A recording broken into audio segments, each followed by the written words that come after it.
fugir. As ideias mais influentes do século XIX, e todas elas vêm das revoluções liberais do século XIX.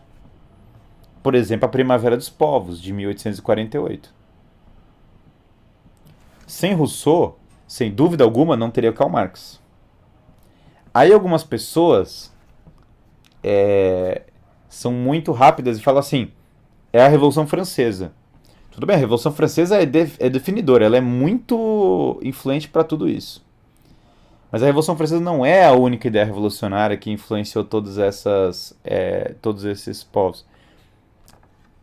Você tem... A Revolução Francesa é um cume, Rousseau é muito influente para tudo isso, Voltaire é muito influente para tudo isso, esses são realmente bases para essas ideias do futuro. Augusto Comte, que é o pai do positivismo, era de matriz francesa e influenciado por todos eles. Mas sei lá, tem muito mais coisas. Inclusive porque, quando nós voltamos, então, sim, as revoluções liberais do século XIX foram influenciadas pela Revolução Francesa, perfeitamente colocado. Mas de onde os revolucionários franceses tiraram as suas ideias? E como essas ideias entraram no mundo anglo-saxônico? Aí você fala assim, poxa, e aí daria para entrar, aprofundar cada uma delas, mas senão essa live ficaria infinita. Nós temos o seguinte, a Voltaire, que é um dos pais da Revolução Francesa, um dos pais das ideias lá, aprendeu as ideias iluministas não na França, mas ele aprendeu na Inglaterra. O primeiro livro de Voltaire é sobre as ideias revolucionárias britânicas. E Voltaire estava se baseando no quê? No iluminismo britânico. Qual era o partido principal do iluminismo britânico que deu origem remotamente a esses partidos? O partido Whig. Se digitar no Google Whig History, o Whig History significa que a história sempre evolui. Opa, achamos uma... Antes da Revolução Francesa, já existe um partido chamado Partido Whig na Inglaterra. Esse partido Whig acredita que a história sempre evolui. Em outras palavras, que a história progride. Os franceses influenciam os ingleses. Por exemplo, Mary Wollstonecraft, a primeira feminista, foi discípula de Condorcet, que era revolucionário francês, e que dizia que a história sempre evolui. Então, há uma matriz de influência da França para a Inglaterra. Mas antes disso, antes de Condorcet, já tinha Voltaire. Voltaire já era inspirado no Partido Whig britânico. Não só o Partido Whig britânico ele é altamente influente para tudo, como Karl Marx escreveu boa parte da sua obra na Inglaterra, financiado por Whigs. Em outras palavras, liberais. E quando você olha a história desses Whigs, esses Whigs britânicos, né, que é um grupo muito definido, é um grupo bastante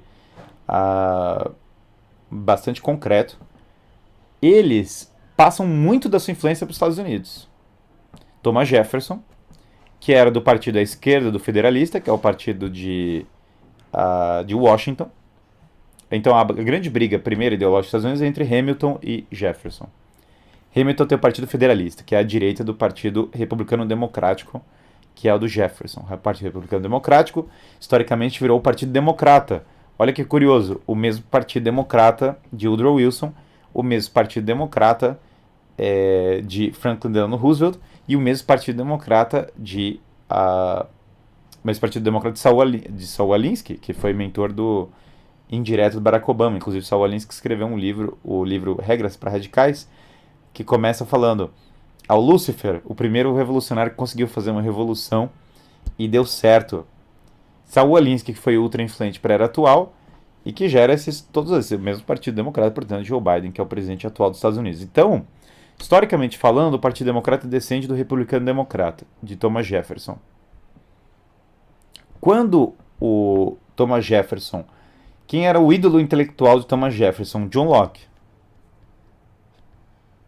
Caramba, então John Locke é o ídolo intelectual de Thomas Jefferson. John Locke era o ideólogo de qual partido?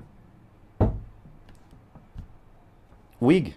John Locke foi contratado pelo primeiro conde de Shaftesbury para ser o ideólogo oficial do partido Whig.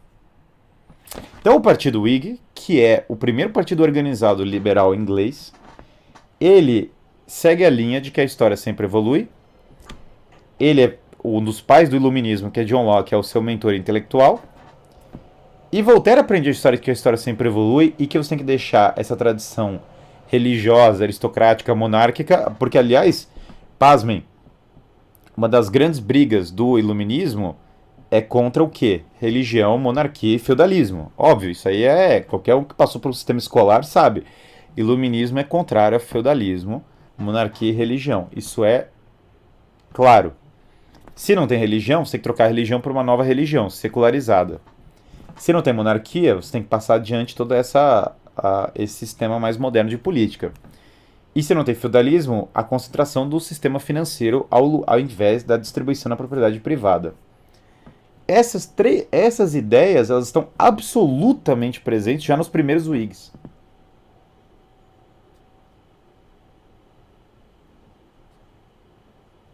O que o padre Marcelo está fazendo é pecado, ficar monstro? Pergunta chat absolutamente nada a ver com o que a gente está fazendo, mas respondendo da hora que o padre Marcelo está ficando monstro. Então, quando o partido Whig se desenvolve, e ele é o partido do establishment, sem dúvida alguma, do establishment inglês, os membros do partido Whig vão migrar depois para o Labour, naturalmente. Os membros que fundaram a Sociedade Fabiana, vocês acham que eles eram historicamente descendentes de qual partido? Whig. Progressistas entendem sua bandeira de maneira de maneira que bem entendem. Seguimos a mesma linha, uma maneira mais estratégica de investir nossas ideias. Veja, então, olha só a história que a gente está contando. E claro que isso aqui é só uma live, eu não consigo ser. Isso aqui daria um curso, por óbvio. A gente está só fazendo uma introdução histórica que eu já fiz em alguns outros lugares, mas que agora tem que ficar mais clara. Progressismo, então, ele é um descendente direto, passando pelo positivismo, pelo socialismo, por uma série de outras ideias. Mas ele é um descendente direto do iluminismo. As primeiras feministas eram iluministas. A primeira, ou filhas do iluminismo, acabei de citar Mary Wollstonecraft. E assim vai. Há uma linha perfeita de sequência. É evidente que Thomas Jefferson não é progressista aos moldes, inclusive esse nome nem se aplicava para ele. E é evidente que Thomas Jefferson não é Woodrow Wilson. Mas o ponto não é esse. O ponto é que Thomas Jefferson foi inspirado por ideias como as de Locke, outras gerações que já eram meio positivistas foram inspiradas pelas ideias de Thomas Jefferson, e assim vai. Existe uma linha histórica, eu só quero que vocês enxerguem a linha histórica. Então, essa linha histórica, ela remonta sem dúvida à Revolução Gloriosa, ela remonta sem dúvida à Guerra Civil Britânica, e ela remonta sem dúvida à criação do Partido Whig. Não dá para entrar com ultra profundidade nisso, que o nosso tempo já está começando a estourar, mas em última instância, essa criação do Partido Whig descende de ideias como o nominalismo e o gnosticismo. O nominalismo nega realidades universais. E o gnosticismo, ele nega a própria... ele, na verdade, ele trata de uma ideia de que nós estamos presos por um Deus mau, querendo nos libertar desse Deus mau em direção ao Deus verdadeiro, que gera esse elemento mais revolucionário. Portanto, você está se libertando da realidade desse mundo em busca da realidade verdadeira, criando a ideia de que esse mundo é inerentemente injusto, a não ser que você quebre as estruturas deste mundo. O iluminismo, o nominalismo e o gnosticismo, eles são muito influentes para a história europeia. E é óbvio que John Locke bebeu dessas duas tendências.